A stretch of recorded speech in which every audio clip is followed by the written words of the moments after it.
Alors que le vent hurlait au sommet des montagnes, deux frères vinrent au monde, la même nuit. Mais cette nuit-là, quelque chose d'impossible se produisit. Une pierre tombée du ciel s'écrasa près du village, et devant les habitants terrifiés, la pierre se brisa en deux morceaux. Le premier éclat brillait d'une lumière douce, presque vivante. Le second semblait avaler toute lumière autour de lui. Les anciens comprirent immédiatement. Ces pierres n'étaient pas ordinaires. Chaque frère reçut un éclat, et sans le savoir, leur destin venait d'être scellé. Les années passèrent. Le premier frère grandit avec un cœur rempli de bonté. Chaque matin, il aidait les anciens, il partageait sa nourriture et protégeait les plus faibles. À chaque bonne action, sa pierre brillait davantage, comme si la lumière vivait à travers lui. Mais son frère changeait peu à peu. La jalousie grandissait dans son cœur. Il mentait, manipulait et rêvait d'obtenir le pouvoir, peu importe le prix.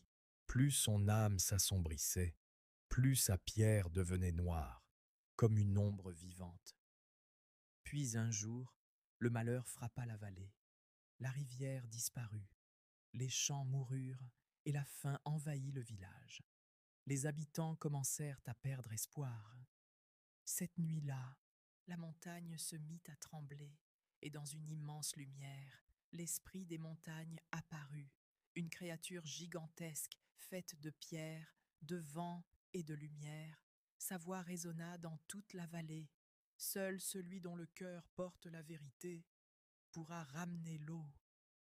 Alors, le frère de lumière s'avança. Avec courage, il traversa seul la vallée interdite. Chaque pas qu'il faisait, la terre reprenait vie, des fleurs poussaient sous ses pieds, et la lumière de sa pierre illuminait la nuit. Mais dans l'ombre, son frère le suivait, consumé par la jalousie.